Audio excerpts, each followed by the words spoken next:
Praise the lord. మంచిది ప్రియులరా, కూడి వచ్చిన దేవుని బిడ్డలైన మీ అందరికీ కూడా ప్రభువైన యేసుక్రీస్తు నామమున వందనములు చెల్లించుకుంటున్నాను. ఈ దినము వాక్య భాగములు ఏదనగా రోమీయులకు రాసిన పత్రిక అధ్యాయము 8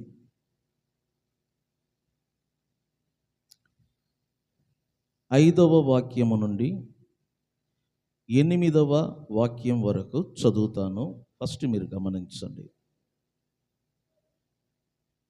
రోమీయులకు రాసిన పత్రిక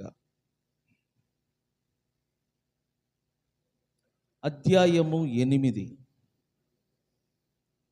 వాక్య భాగములు 5 నుండి 8 వరకు నేను చదువుతాను. దయచేసి బైబిల్ కలిగిన వారందరూ కూడా చూడండి. పెన్ను చేతిలో ఉంటే ఆ వాక్యాల క్రింద అండర్లైన్ చేయండి. బైబిల్ లేకుండా కూర్చోవద్దు. బైబిల్ లేకపోతే వినబుద్ధి కాదు. చూడండి ఒకసారి 5వ వాక్యం. శరీరానుసారులు శరీర విషయముల మీద మనసుంతురు, ఆత్మానుసారులు ఆత్మ విషయముల మీద మనసుంతురు. శరీరానుసారమైన మనసు మరణము, ఆత్మానుసారమైన మనసు జీవమును సమాధానమునై ఉన్నది. ఏలయనగా శరీరానుసారమైన మనసు దేవునికి విరోధమై ఉన్నది. అది దేవుని ధర్మశాస్త్రమునకు లోబడదు, ఏ మాత్రమును లోబడనేరదు. కాగా శరీర స్వభావము గలవారు దేవుని సంతోషపరచనేరరు. ఏ స్వభావము గలవారు? చెప్పాలందరూ. ఏ స్వభావము గలవారు? శరీర స్వభావము గలవారు దేవునిని సంతోషపరచనేరరు. చూసారా? ఇక్కడ మీరు గమనించండి. శరీరానుసారులు, ఆత్మానుసారులు, వీళ్ళిద్దరి గురించి ఈ వాక్యాల్లో క్లియర్గా రాశాడు. నేను మీకు విడివిడిగా చూపిస్తాను. ఫస్ట్ శరీరానుసారుల గురించి చెప్తాను. శరీరానుసారులు దేని మీద మనసు ఉంచుతారంట? శరీర విషయముల మీద. అంటే భౌతికంగా లేక ఈ భౌతిక సంబంధమైన ఈ ప్రపంచం మీద, భౌతిక సంబంధమైన ఈ జీవితం మీదనే వారి మనసు ఉంటుందంట. ఎప్పుడు చూసినా ఈ లోకములో ఉన్న వాటిని గూర్చి మాత్రమే ఆలోచిస్తూ ఉంటారు.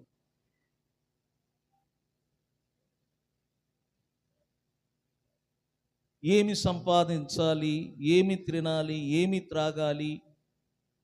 నిద్రలో కూడా వాళ్ళ ఆలోచనలు అన్నీ కూడా శరీర సంబంధమైన వాటిని గూర్చి ఆలోచిస్తూ ఉంటారు. ఎందుకంటే వారు శరీర స్వభావము కలిగిన వారు. వారు శారీరకంగా బ్రతికి ఉన్నారు కాబట్టి శరీర సంబంధమైన విషయముల మీదనే వారు మనసు ఉంచుతారు. కానీ బైబిల్ చెప్తుంది, అట్టి వారు మరణమునకు పాత్రులు. ఇక్కడ చెప్పబడిన మరణము భౌతిక సంబంధమైన మరణము కాదు, ఆత్మ సంబంధమైన మరణము. మనిషికి 3 రకాలైన మరణాలు ఉన్నాయి, గుర్తుపెట్టుకోండి. ఒకటి భౌతిక సంబంధమైన మరణం అంటారు, ఫిజికల్ డెత్. అంటే మానవుని ప్రాణాత్మ శరీరము నుండి వేరగుట. మానవుని ప్రాణాత్మ శరీరములో నుండి వేరగుట శరీర సంబంధమైన మరణము ఏర్పడుతుంది. ఇది మీరందరూ చూస్తున్నారు. ఎవరో ఒకరు చనిపోయినప్పుడు ఈ మరణం ప్రతి మనిషి, ఈ భూలోకములో పుట్టిన ప్రతి మనిషికి ఖచ్చితంగా వస్తుంది.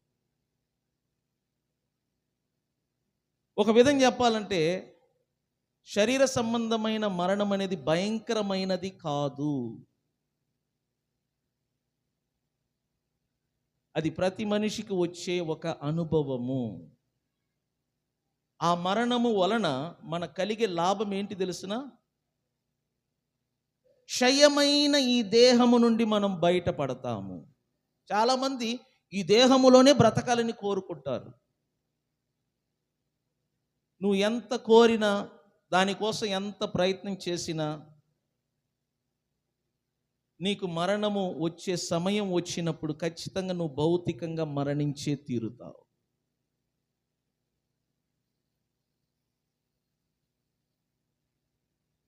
ఈ శరీరము నుండి బయటికి వచ్చిన నీ ప్రాణాత్మ అంట సుఖంగా ఉంటుందంటే, ఎందుకంటే ప్రాబ్లం అంతా ఈ శరీరములోనే. జ్వరం వచ్చినా, రోగం వచ్చినా, కీళ్ళ నొప్పులు వచ్చినా, నరాలు బలహీనత వచ్చినా, ఫిట్స్ వచ్చినా, కామెర్లు వచ్చినా, కోరికలు కానీ ఇచ్చలు కానీ ప్రతిదీ ఈ శరీరానికి ఉంది. సో ఈ శరీరములో ఉన్నంత వరకు మనం ఎక్కువగా శ్రమను అనుభవిస్తూ ఉంటాం. అందుకే ప్రాణాత్మ ఒక్కొక్కసారి ఇలా దేవుణ్ణి అడుగుతుందంట, ఎందుకు దేవా నన్ను త్వరగా తీసుకో? ఎందుకంటే ఈ శరీరములో ఉన్నంత వరకు నాకు శ్రమ పెరుగుతుంది తప్ప సుఖము లేదు. ప్రాణాత్మ దేవుణ్ణి అడుగుతూ ఉంటుందంట, నన్ను త్వరగా తీసుకోమని. నువ్వు తీసుకోమని దేవుడు అడిగినా, తీసుకోవద్దని దేవుడు అడిగినా, నీకు మరణ సమయం వచ్చిన ఆ క్షణమంట నువ్వు మరణించే తీరుతావు. బైబిల్ అంటుంది, ప్రతి మనిషి మరణించాలని దేవుడు అంటారు నిర్ణయించాడంట, నిశ్చయించాడు.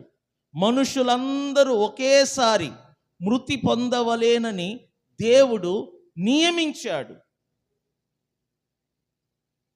దానిని ఎవ్వరు కూడా తప్పించలేరు. దానిని ఫిజికల్ డెత్ అంటారు. ఈ ఫిజికల్ డెత్ వలన ఈ భౌతిక సంబంధమైన మనుషులకు, లోకమునకు మనం దూరం అవుతాం. అంతవరకే. లోకముతోనూ రక్త సంబంధులతోనూ సహవాసం చేయలేము. ఏది? ఈ మరణము వలన. రెండవదిగా చూస్తే ఆత్మ సంబంధమైన మరణం. ఇది చాలా భయంకరమైనది. నువ్వు అనుకున్నంత ఈజీ కాదు ఆత్మ సంబంధమైన మరణం. ఈ మరణము వలన నీ ప్రాణాత్మ నీ సృష్టికర్త నుండి దూరం అవుతుంది. ఎవరెవరు ఆత్మలో మరణించి ఉంటారో వారిలో ఆత్మ స్వభావము కనబడదు.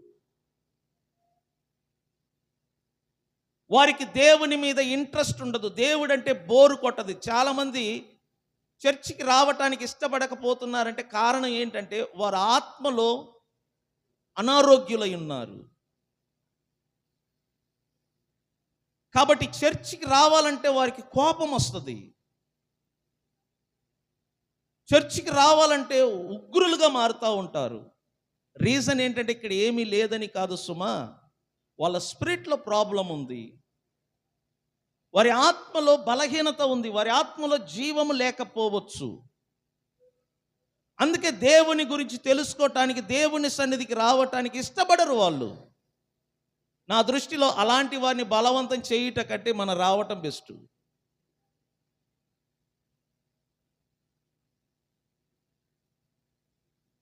వాళ్ళ ఆత్మ చనిపోయిన స్థితిలో ఉంది. వాళ్ళకి దేవుని గురించి ఆలోచన ఉండదు. ఎవరు భౌతికంగా జీవిస్తారో ఈ భౌతిక లోకమును గురించి ఆలోచిస్తారు. ఎవరు ఆత్మలో జీవిస్తారో దేవుని గురించి, ఆయన ఉన్న ప్రపంచాన్ని గురించి ఆలోచిస్తారు. ఇప్పుడు నీకు నువ్వే తీర్పు తీర్చుకో. నీ స్వభావము ఆత్మ సంబంధమైనదా, శరీర సంబంధమైనదా? నువ్వు శరీర సంబంధమైన దానికి పరుగులు ఎత్తుతున్నావంటే నువ్వు ఆత్మలో చనిపోయి ఉన్నావు అని అర్థం.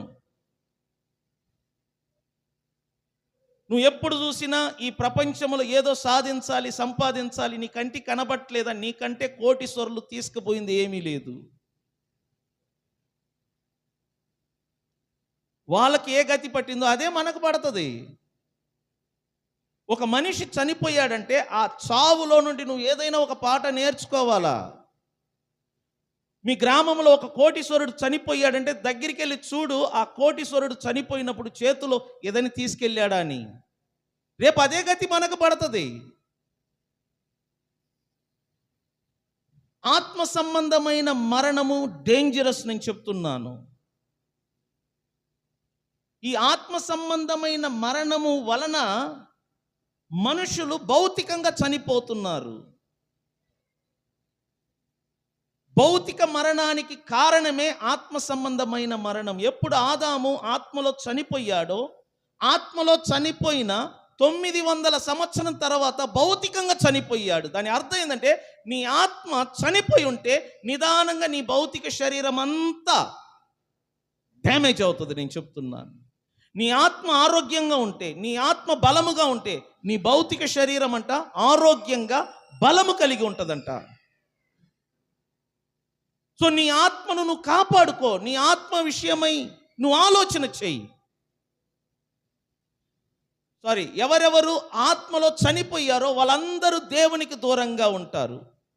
వారిలో దేవుని యొక్క జీవము లేదు గనుక దేవుడన్నా, దేవుని మందిరం అన్నా, దేవుని సన్నిధి అన్నా వారికి బోరు కొట్టుద్ది. కారణం, వారు భౌతికంగా జీవిస్తున్నారు కానీ ఆత్మలో చనిపోయి ఉన్నారు. ఆత్మ సంబంధమైన మరణము వలన మనం దేవునికి కంప్లీట్గా దూరం అవుతాం.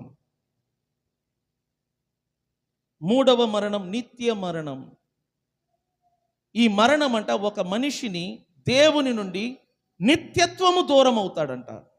ఇక దేవునిలో ఏకమయ్యే అవకాశం ఇతనికి లేదు.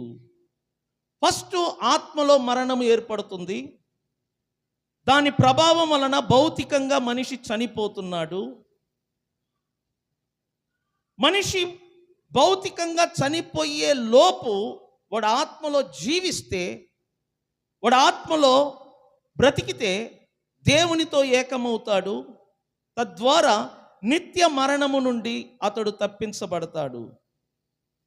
ఒకవేళ ఒక మనిషి ఆత్మలో జీవము పొందకుండా, ఆత్మలో బ్రతుకు పొందకుండా ఒకవేళ అతడు చనిపోయాడు అనుకోండి, అతడు శాశ్వత కాలము, నిత్యత్వం వరకు కంప్లీట్గా దేవునికి దూరం అవుతాడు.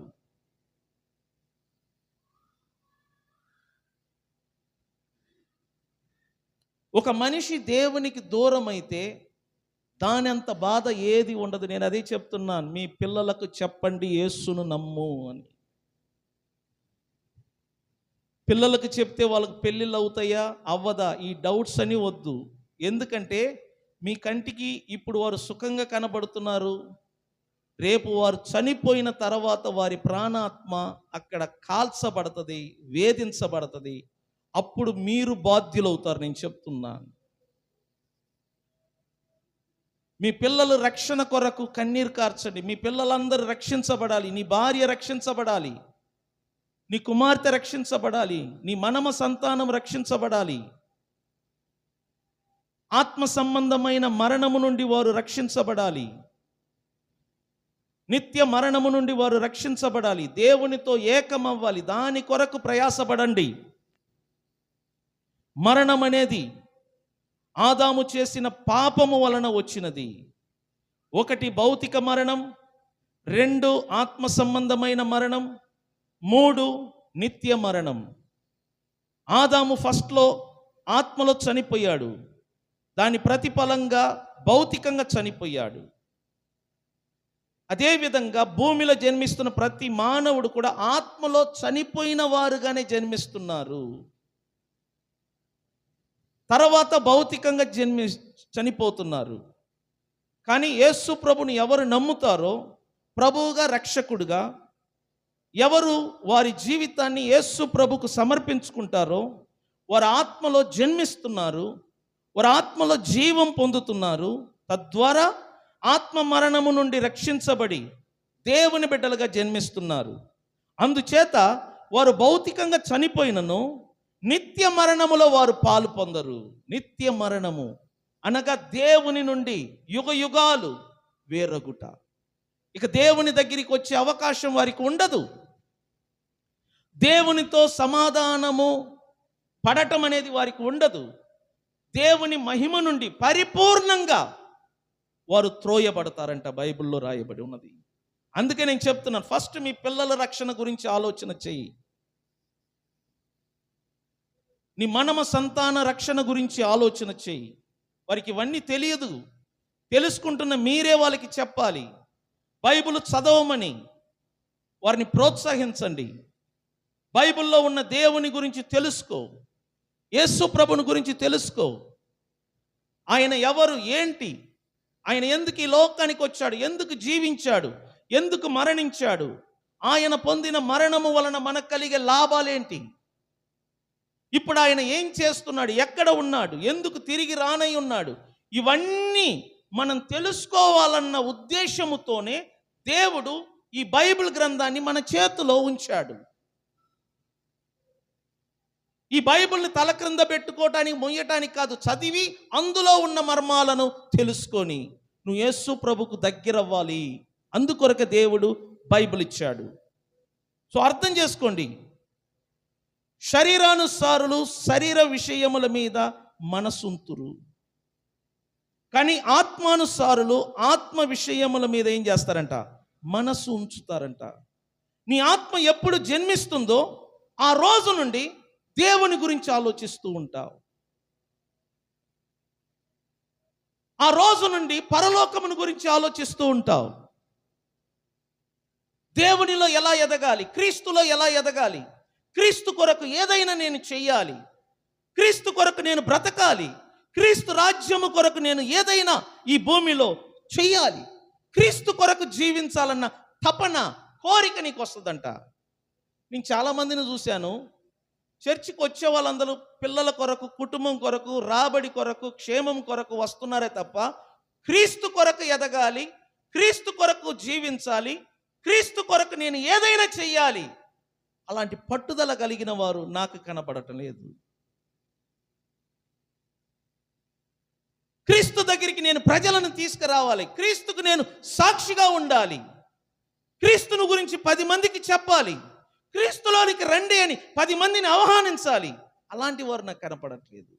ఎంతవరకు ఇంటి కొరకు, పిల్లల కొరకు, మనకు కలిగిన వాటి కొరకు క్షేమము కలగాలి, దీవించబడాలి, దీనికోసమేనా మనం గుడికి వచ్చేది?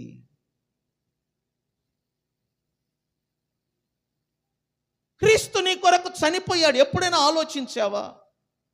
క్రీస్తు ప్రేమను ఎప్పుడైనా రుచి చూచావా? నీ కొరకు ఆయన ప్రాణం పెట్టాడు, నీ కొరకు రక్తం కార్చాడు, నీ కొరకు పరలోకమును విడిచిపెట్టి భూమికి దిగి వచ్చాడు, నీ కొరకు ఆయన సమాధి చేయబడ్డాడు, నీ కొరకు తిరిగి లేచాడు. ఇప్పుడు నీ కొరకు పరలోకమందున్న తండ్రి కుడిపార్శ్వమున కూర్చొని విజ్ఞాపనలు చేస్తున్నాడు. ఎందుకంటే నిన్ను ప్రేమిస్తున్నాడు. నువ్వు మోకరిస్తున్నావు, పిల్లల కోసమే ఏడుస్తున్నావు. ఎప్పుడు చూసినా పిల్లల్ని దీవించు, పిల్లలకు మంచిదే, కుటుంబాన్ని దీవించు, ఇంటి కోసమేనా? నీకోసం ప్రాణం పెట్టిన యేసయ్య కొరకు ఒక్కసారి అయినా నువ్వు బైబిల్ చదువుతున్నా, నీకు అర్థం కావట్లేదా?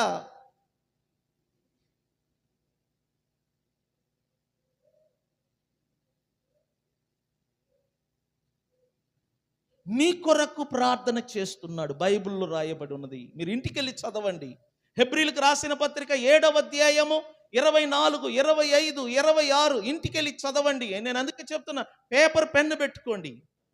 రోమియోలకు రాసిన పత్రిక 8వ అధ్యాయం 32, 33, 34 ఇంటికి వెళ్ళి చదవండి. మీ కొరకు యేసు ఇప్పటికి కూడా పరలోకములో ఉండి ప్రార్థిస్తున్నాడు. మీ కుటుంబము, మీ పిల్లలతో సహా సంపూర్ణంగా రక్షణ పొందటానికి మీ కొరకు ప్రార్థిస్తున్నాడు.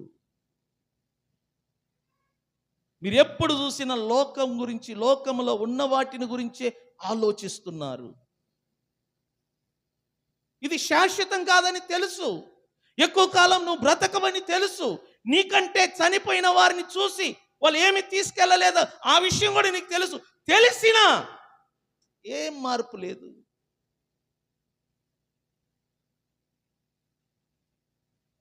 ఆశ ఈ శరీరం మీద, కోరికలు ఈ ప్రపంచం మీద.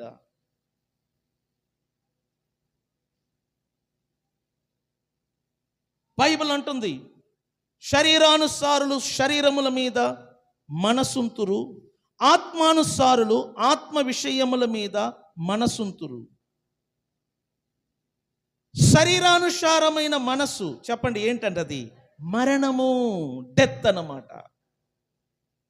ఇక్కడ చెప్పబడిన మరణము ఫిజికల్ డెత్ కాదండి. ఇక్కడ చెప్పబడిన మరణము ఆత్మ సంబంధమైన మరణం. ఈ మరణములో నుండి మీరు బయటికి రాకపోతే నిత్యత్వములో పరిపూర్ణంగా నిత్య మరణాన్ని మీరు పాలు పొందుతారు. పూర్తిగా దేవునికి దూరం అవుతారు. నేను చెప్తున్నాను. ఆత్మానుసారులు ఆత్మ విషయముల మీద మనసుంతురు, కానీ శరీరానుసారమైన మనసు మరణము. ఆత్మానుసారమైన మనసు అంట జీవమును, నెక్స్ట్ ఏంటంటే చెప్పండి, సమాధానం. సమాధానం అంటే ఏంటి తెలిసిన? పీస్ అంటారు. నిజమైన సమాధానం క్రీస్తులో చూడవచ్చు. క్రీస్తు ఒకసారి పడవలో నిద్రిస్తున్నాడు. ఆ పడవ నడి సముద్రములో ప్రయాణం చేస్తుంది. ఆయన శిష్యులు పడవను నడిపిస్తున్నారు. మధ్యరాత్రిలో అనుకోకుండా సముద్రమంతటా అల్లోకల్లోలంగా మారింది. సముద్రంలో తుఫాను రావటం, గాలి రేగటం, పెద్ద పెద్ద వర్షములు అక్కడ పడటము, సముద్రపు అలలు యేసు ఉన్న ఆ పడవను కొట్టటము. అందుచేత ఆ పడవలో ఉన్న శిష్యులందరూ కూడా భయపడిపోయారు. ఎందుకంటే వాతావరణము అలా ఉన్నది, పరిస్థితులు అలా ఉన్నది. వణికిపోతున్నారు, ఇమోషనల్గా వణికిపోతున్నారు. కానీ యేసు ప్రభు అదే సమయమున పీస్ఫుల్గా, నెమ్మదిగా, ప్రశాంతంగా నిద్రిస్తున్నాడు. ఈ వాతావరణము ఆయనను డిస్టర్బ్ చేయలేకపోతుంది. ఈ తుఫాను ఆయనను బెదిరించలేకపోతుంది. గాలి, వర్షము, అలలు తాకిడి ఆయనను ఏమీ చేయలేకపోతుంది. నెమ్మదిగా నిద్రిస్తున్నాడు. దానినే నిజమైన పీస్ అంటారు, నిజమైన సమాధానం అంటారు. ఇమోషనల్గా, మానసికంగా నిబ్బరము కలిగి ఉండటం. మీరు చూడండి, ఒక్కొక్కసారి మీరు ఇమోషనల్గా పడిపోతూ ఉంటారు. ఈ ఇమోషనల్ బలహీనతలు అందరూ చిన్నదానికి పెద్దదానికి ఏడుస్తారు. చిన్నదానికి బెదిరిపోతారు, చిన్నదానికి వణికిపోతారు, చిన్నదానికి భయపడిపోతారు. ఒళ్ళు చల్లబడిందనుకో భయపడిపోతారు. ఒంట్లో వణుకు పుట్టిందనుకో భయపడిపోతారు. మనకిష్టమైన వారు పక్కనే ప్రాణం వదిలితే వీళ్ళు పడిపోతారు. ఇమోషనల్గా డేర్ కలిగి ఉండాలని నేను చెప్తున్నాను. నువ్వు తినే ఆహారం వలన నీ శరీరానికి బలం కలుగుద్ది. నువ్వు తాగే టానిక్ వలన నీ శరీరానికి బలం రావచ్చు, కానీ నీ ఇమోషనల్ బలం కలిగి ఉండాలంటే దేవుని మాటలే. చాలామంది నేను చూశాను విశ్వాసుల్లో మానసికంగా బలహీనులుగా ఉంటారు, వణికిపోతూ ఉంటారు, భయపడిపోతూ ఉంటారు, అధైర్యపడుతూ ఉంటారు. వారి లోపల నెమ్మది ఉండదు, పీస్నెస్ ఉండదు, సమాధానం ఉండదు. గజగజను వణికిపోతూ ఉంటారు. పిల్లలకి ఏదైనా అయితే వణికిపోతారు తల్లిదండ్రులు. ముందు పిల్లల కంటే వీళ్ళు చచ్చిపోతారు ముందు. అది ప్రేమ కాదు, నీ ఇమోషనల్ వీక్నెస్ అది.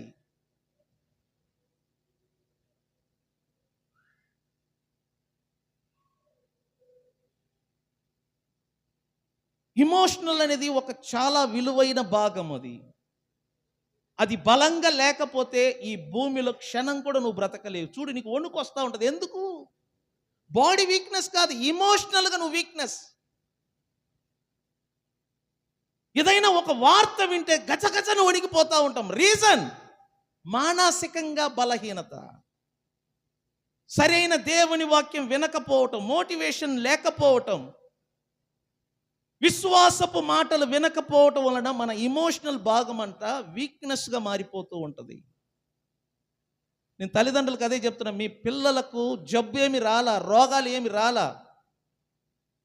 ఏదైనా వార్త విని వాళ్ళు పడిపోయారనుకో, మీరు వణిగిపోతున్నారు. వాడి కాదు రోగం, ముందు మీకు. ఎందుకంటే ఒక కాన్ఫిడెంట్ ఉండాలి అక్కడ. మనకు దేవుడు ఉన్నాడు, దేవుడు మన పక్షం ఉన్నాడు, మన బిడ్డలకు ఏ హాని జరగదు, మన బిడ్డలకు ఏ కీడు జరగదు. ఆ కాన్ఫిడెంట్ నీ ఇమోషనల్లో ఉండాలా. నేను చెప్తున్నాను, బాడీకి వీక్నెస్ వస్తే డబ్బులు ఖర్చు పెట్టగలవు.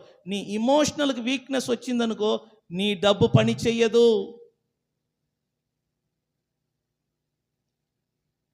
సమాధానం అనేది నీ ఇమోషనల్ భాగంలో నుండి వస్తుంది.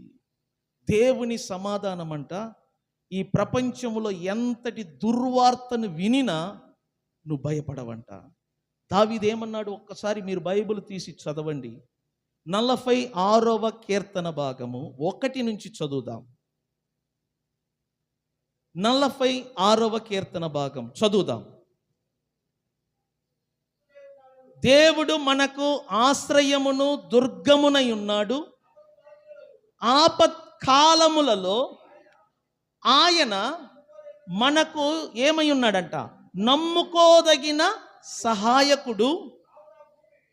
కావున భూమి మార్పు నొందినను, చూడు, కావున భూమి మార్పు నొందినను, నడి సముద్రములలో పర్వతములు మునిగినను, వాటి జలములు ఘోషించుచు నురుగు కట్టినను, ఆ పొంగునకు పర్వతములు కదిలినను మనము భయపడము. ఎందుకు? ఏ కండిషన్లో ఆయన మాట్లాడుతున్నాడు? ఇమోషనల్లో ఆయన స్ట్రాంగ్ అయి ఉన్నాడు.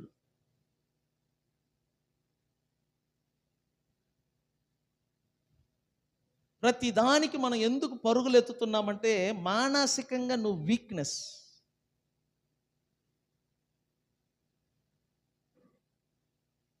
ఇమోషనల్గా నువ్వు కృంగిపోతున్నావు, ఇమోషనల్గా నువ్వు ఏడుస్తున్నావు. అలా ఏడిస్తే నలుగురికి మన మీద ఏదో సింపతి కలుగుద్దని మీరు అనుకుంటున్నారు కదా. మీ మీద ఉన్న అభిమానం కూడా తగ్గిపోతూ ఉంటుంది. ఇమోషనల్ వీక్నెస్ అసలు చాలా డేంజర్. నేను చెప్తున్నాను, చిన్నదానికి పెద్దదానికి వణికిపోవటం, చిన్నదానికి పెద్దదానికి పరుగులు ఎత్తటం, చిన్నదానికి పెద్దదానికి ఏడవటం, అది మంచి క్యారెక్టరే కాదు. నేను చెప్తున్నాను, అది విశ్వాసికి ఉండవలసిన ఒక గుణలక్షణం కాదది. దావీదు అంటున్నాడు, భూమి మార్పు నొందినను, నడి సముద్రములో పర్వతాలు మునిగినను, వాటి జలములు ఘోషించినను, నురుగు కట్టినను, ఏంటంట? ఆ పొంగునకు పర్వతములు ఏంటంట? కదిలినను. ఎలా ఉండాలంట? మనము భయపడము. ఎందుకంటే ఇమోషనల్గా స్ట్రాంగ్ అన్నమాట. మానసికంగా మీరు ధైర్యము కలిగి ఉండాలి. మానసికంగా మీరు ధైర్యము కలిగి ఉండాలి. అప్పుడే రోగాలు వచ్చినా మీరు గెలవగలరు. నేను చెప్తున్నాను, లోపల భయం ఉంటే మనం వేసుకున్న ట్యాబ్లెట్లు కూడా పనిచేయవండి. నేను చెప్తున్నాను, ఒక డాక్టర్ గారు ఒక పేషెంట్ వస్తే కడుపు నొప్పితో బాధపడితే ఏదో ఒక ట్యాబ్లెట్ ఇచ్చారంట. ఆ ట్యాబ్లెట్ వేసుకున్న తర్వాత ఆ పేషెంట్ వచ్చి చెప్తున్నాడంట, నాకు తగ్గింది అన్నాడంట. పక్కన వాళ్ళు అడిగారంట, అదే ట్యాబ్లెట్ నేను వాడితే నాకెందుకు తగ్గలేదు? అప్పుడు డాక్టర్ గారు అన్నారంట, అసలు అది కడుపు నొప్పి నయం చేసే ట్యాబ్లెటే కాదు. మరి ఏంటి? ఆ ట్యాబ్లెట్ వల్ల ఆయన తగ్గలేదు, నీకు ఏమీ లేదు, నీకు అంతా బాగుందని చెప్పాను. ఆ మాటలే ఆయనకి ఏమి ఇచ్చిందంట? మనోధైర్యము. ఆ మనోధైర్యముతో ఈ ట్యాబ్లెట్ నమ్మకంగా వేసుకున్న దాని వలన హీలింగ్ ఏర్పడ్డది. నేను చెప్తున్నాను, ప్రజలంట రోగాలకు భయపట్ల. ఒక మనిషికి ఎయిడ్స్ జబ్బు వచ్చినా ఆ మనిషి వ్యభిచారం చేయటం మానడు. ఎందుకంటే జబ్బుకు మనుషులు భయపట్ల, జబ్బుకయ్యే ఖర్చుకు మనుషులు భయపడుతున్నారు స్వామి. క్యాన్సర్ వచ్చినోడు క్యాన్సర్కు భయపడడు, ఆ క్యాన్సర్ ట్రీట్మెంట్కి వెళ్ళటానికి భయపడతాడు. ఎందుకంటే లక్షలు అవుతుంది. నా మాట అర్థమైందా? జబ్బుకు కాదు ప్రజలు భయపడే, దేనికి భయపడుతున్నారు? ట్రీట్మెంట్కి అయ్యే ఖర్చు. ఎందుకు పరుగులు ఎత్తుతున్నాయి? ఇమోషనల్గా వీక్నెస్, మానసికంగా బలహీనత. మరి ఆ మానసికంగా నువ్వు ఎలా బలపడతావు అంటే దేవుని మాటల ద్వారా కాన్ఫిడెంట్ పెంచుకోవటం, ధైర్యము తెచ్చుకోవటం. బైబుల్ ఒక్కటేనండి నీకు కాన్ఫిడెంట్, ధైర్యాన్ని ఇస్తుంది. వాక్యము ఎవరు గుండెలో ఉంటుందో వారంట దేనికి భయపడారంట. నేను చెప్తున్నాను, ఇమోషనల్గా మీరు వీక్నెస్ కలిగి ఉండండి. ముందు చెప్తున్న, ఏడవగాకండి. మీరు ఏడిస్తే దేవుడు వచ్చి అన్నం తినిపించటం, ఏడిస్తే దేవుడు వచ్చి లడ్డు తినిపించడం అట్ట ఉండదు. ఏడిసే బిడ్డలను కొడతాడంట దేవుడు. ఏడవటానికి కారణం ఏంటి? ఇమోషనల్ నువ్వు వీక్నెస్ అన్నమాట. వాళ్ళు ఇట్ట అన్నారు, వాళ్ళు ఇట్ట తిట్టారు, వాళ్ళు అట్టన్నా ఇటు తిట్టినా ప్రభు ఏమన్నాడు? సంతోషించుడి, ఆనందించుడి, పరలోకమందు మీకేముందంట? అధిక ఫలము. స్తోత్రం చెబుదామా? స్తోత్రం చెబుదామా? ఇమోషనల్గా మీరు వీక్నెస్ కలిగి ఉండవద్దు. నేను చెప్తున్నాను, అది శరీర సంబంధమైన మనస్సు కలిగిన వారు అలా ఉంటారు. మీరు ఆత్మానుసారులై ఉండాలి. సమాధానము, జీవము కలిగి ఉంటారంట. ఆత్మానుసారులు ఏం కలిగి ఉంటారంట చెప్పండి? సమాధానము, జీవం. అంటే ఏంటి తెలుసిన? లైఫ్.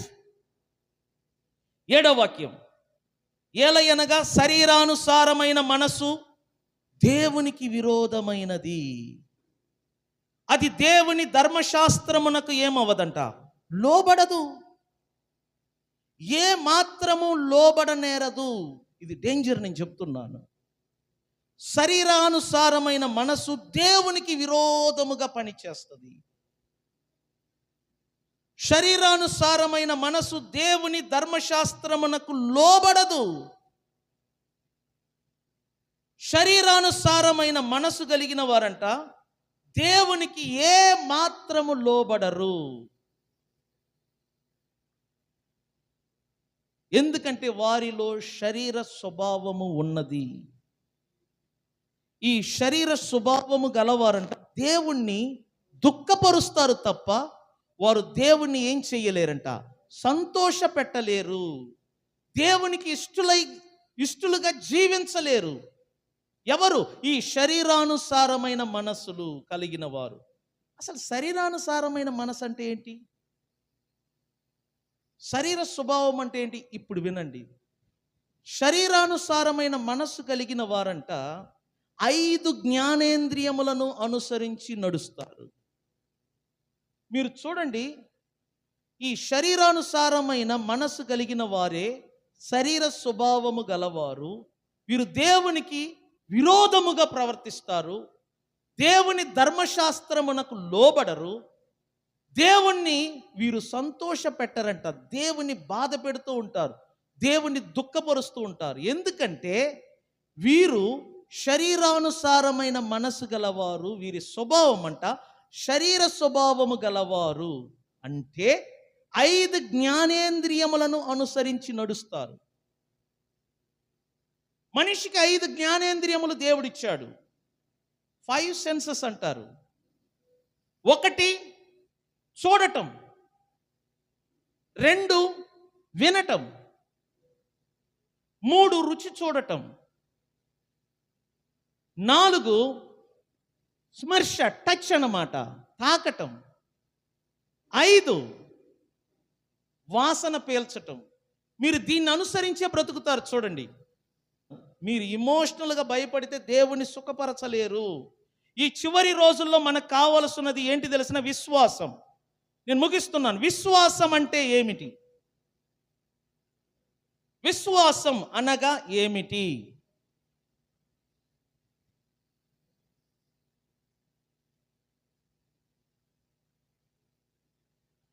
విశ్వాసము అనేది దేవుని వాక్యానికి మానవ ఆత్మ యొక్క ప్రతిస్పందన. దేవుని మాటను వినగానే మనిషి ఆత్మంట ఆ దేవుని స్వరాన్ని విని స్పందించటమే ఏంటంటే చెప్పండి, విశ్వాసం.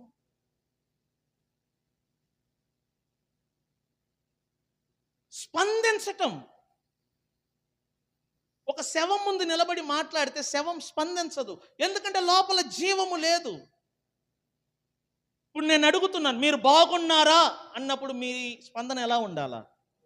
అది స్పందన. అన్నం తిన్నారా అని అంటే మీ స్పందన ఎలా ఉండాలా? తిన్నాం. నా స్వరాన్ని విని ఆ స్వరమునకు తిరిగి స్పందించటం ముందు చూసారా, అదే విశ్వాసం అంటారు. దేవుడు అన్నాడు మోషేతో, నీ చేతిలో ఏమున్నది? కర్ర అన్నాడు. ఆ కర్రను కింద వేయమన్నాడు. ఎందుకు? దేనికి అడగల, వేశాడు. వెంటనే సర్పంగా మారింది. ఆ సర్పమును చూసి పారిపోతున్నాడు మోషే. తిరిగి దేవుడు అన్నాడు, సర్పము యొక్క తోకను పట్టమన్నాడు. అనుమానించాడా? నేను పడితే అది నన్ను తిరిగి కాటేస్తుంది, నేను ముట్టుకుంటే నన్ను తిరిగి కాటేస్తుంది. అనుమానించాడా? దేవుడు చెప్పాడు. మోషే నమ్మకముతో విశ్వాసముతో స్పందించాడు. ఎలాగా? ఆ తోకను పట్టుకొని. తోకను పట్టుకున్న వెంటనే పాము ఏమైందంట? మరల కర్రగా మారింది. ఇదేనండి స్పందించటం. విశ్వాసం అంటే స్పందించటం. దేవుని స్వరము వినగా, దేవుని వాక్యం వినగా స్పందించటం. దేవుడు ఒక మాట చెప్పాడనుకో, ఎలాంటి డౌట్ లేకుండా, ఏ అనుమానము లేకుండా ఆ మాటకు ప్రతిస్పందన చూపటమే విశ్వాసం అంటారు. దేవుడు ఇది చెయ్యమంటే చెయ్యాలా. దేవుడు అంటున్నాడు, అబ్రహాము నీకు ఇష్టమైన ఒకే ఒక కుమారుని తీసుకొని వెళ్ళి నేను నీకు చూపించే స్థలము యొద్దకు వెళ్ళి నాకు బలి అన్నాడు. అబ్రహాము స్పందించాడా లేదా? ఎందుకు? విశ్వాస నమ్మకం దేవుని మీద. దేవుడు చెప్పినట్లుగా తన భార్యకు చెప్పకుండా తన కుమారుని తీసుకెళ్ళాడు. వెళ్తూ వెళ్తూ కర్రెలు కట్టెలు అన్నీ తీసుకెళ్తున్నాడు. అప్పుడు కొడుకు అడుగుతున్నాడు, తండ్రి కట్టెలు ఉన్నాయి, నిప్పు ఉన్నాయి, అన్నీ ఉన్నాయి బలి ఇవ్వటానికి, గొర్రెపోతు ఎక్కడని అడిగితే అప్పుడు అంటాడు, యెహోవా ఈరే, అంటే దేవుడే చూసుకుంటాడు. విశ్వాసం చూసారా? స్పందించటమే నిజమైన విశ్వాసము. దేవుని స్వరాన్ని విని, దేవుని వాక్యాన్ని చదివి స్పందించటం, లోబడటం. ఇంకొక మాట చెప్పాలంటే, విశ్వాసము అనగా దేవుని వాక్యాన్ని నమ్మి నడవటం, బ్రతకటం. దేవుని వాక్యాన్ని నమ్మి నడవటము, బ్రతకటము. దేవుని వాక్యం ఇలా చెప్పింది గనుక నేను బ్రతుకుతున్నాను. దేవుని వాక్యం ఇలా చెప్పింది కనుక నేను నడుస్తున్నాను. దేవుని వాక్యం చెప్పినట్లు నడవటమే నిజమైన విశ్వాసం. నిజమైన విశ్వాసం. దేవుని వాక్యం చెప్తుంది ఇది చెయ్యి, దేవుని వాక్యం చెప్తుంది ఇది చెయ్యి, దేవుని వాక్యం చెప్తుంది ఇది చెయ్యి. అలా నడవటం ముందు చూసారా, దానినే విశ్వాసం అంటారు. దేవుని వాక్యం ఒకటి చెప్తే నేనెందుకు అలా నడవాలి? అలా నడవచ్చా? 10 మందిని అడగటం. వాక్యం ఏంటో చెప్తుంది, నిజమంటారా? నడవచ్చు అంటారా? దీని అర్థం ఏంటంటే ఇంకా నీలో శరీర స్వభావము ఉంది. నువ్వు ఆ మాటకు లోబడలేకపోతున్నావు, ఆ మాటకు విధేయతను చూపలేకపోతున్నావు, ఆ మాటను బ్రతకలేకపోతున్నావు. ఎందుకంటే నీలో డౌట్ ఉంది ఆ మాట మీద, నీలో అనుమానం ఉంది ఆ మాట మీద. దేవుడు అంటున్నాడు, నేను నీకు తోడుగా ఉంటాను, వెళ్ళు మోషే అంటే మరలా అంటాడు, నేను నత్తివాడను, నాకు మాట్లాడటం సరిగా రాదు. ఏమంటున్నాడు మోషే? నేను నత్తివాడను, నాకు మాట్లాడటం సరిగా రాదు అంటే దేవుడు మెచ్చుకున్నాడా? బైబిల్ అంటుంది యెహోవా కోపము ఎవరి మీదకి వస్తుందంట? మోషే మీదకి. చెప్పిన మాట చెయ్యకపోతే దేవుడు కోపపడతాడు. చెప్పిన మాట చేయకపోతే దేవుడు ఉగ్రుడిగా మారతాడు. ఎందుకంటే ఆయన మాట మీద నీకు నమ్మకము లేదు, ఆయన మాట మీద నీకు విశ్వాసము లేదు, ఆయన మాట మీద నీకు డౌట్ ఉంది, ఆయన మాట మీద నీకు అనుమానం ఉంది. అందును బట్టే దేవుని మాటకు విశ్వాసులు ఈ రోజు కూడా లోబడలేకపోతున్నారు. వారిలో శరీర స్వభావం పనిచేస్తుంది.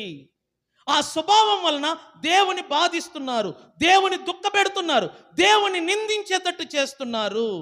విశ్వాసము అనగా దేవుని వాక్యమునకు నీ ఆత్మ ప్రతిస్పందన చూపటం, దేవుని వాక్యమును విని ఆ వాక్య ప్రకారంగా నడవటం, దానినే విశ్వాసం అంటారు. దానినే విశ్వాసం అంటారు. శరీర స్వభావము దేవుని సంతోషపరచలేదు. శరీర స్వభావము గలవారు దేవునికి లోబడరు, దేవుని స్వరానికి లోబడరు, దేవుని మాటకు లోబడరు, దేవుని వాక్యాన్ని ఎదిరిస్తారు, దేవుని వాక్యానికి అనుకూలంగా జీవించరు.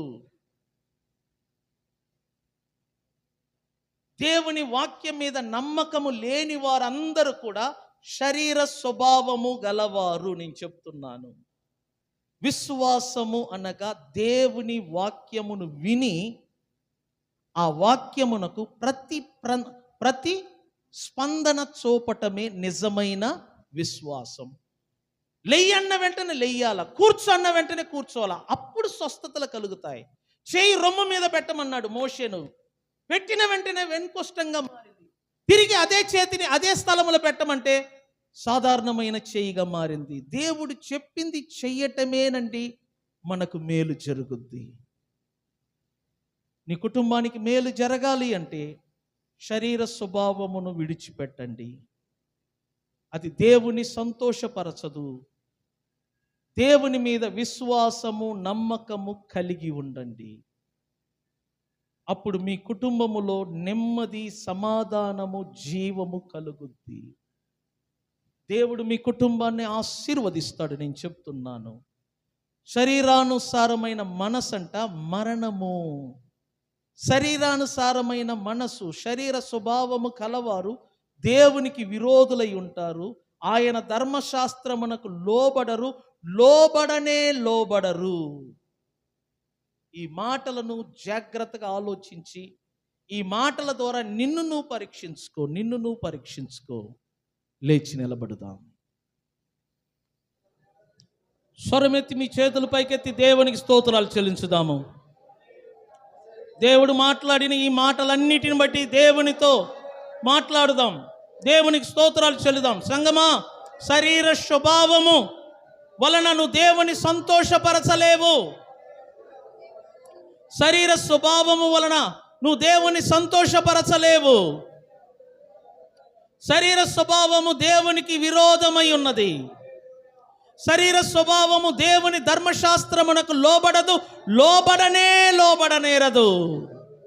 విశ్వాసము వలన మీరు దేవునికి ఇష్టలై ఉండగలరు. విశ్వాసం అనగా దేవుని వాక్యమును విని నీ ఆత్మ ప్రతిస్పందన చూపటం, దేవుని వాక్యమును విని వాక్యానుసారంగా జీవించటమే నిజమైన విశ్వాసం. ఈరోజు బోధించిన ఈ బోధన బట్టి అందరూ రెండు చేతులు పైకెత్తి మన దేవునికి స్తోత్రములు చెల్లించుదాము. హల్లెలూయా, హల్లెలూయా, హల్లెలూయా. ప్రార్థన. తండ్రి, నీకు వందనాలు మాతో మాట్లాడినందుకు. వచ్చిన నీ బిడ్డలందరిని బట్టి నేను స్తుతిస్తున్నా. ప్రతి ఒక్కరితో మాట్లాడారు. మాట్లాడిన ప్రతి మాటలకు నీ బిడ్డలు స్పందించుటకు సహకరించమని, ఎటువంటి అవిశ్వాసము, అపనమ్మకము లేకుండా, శరీర మనస్సు కలిగిన వారుగా కాకుండా, శరీర స్వభావము కలిగిన వారుగా కాకుండా, ఆత్మానుసారులుగాను ఆత్మ స్వభావము కలిగిన వారై ఉండుటకు సహకరించమని యేసు నామమున ప్రార్థన ద్వారా అడిగి వేడుకుంటున్నాము పరమ తండ్రి. గట్టిగా స్తోత్రం చెప్దామా? హల్లెలూయా.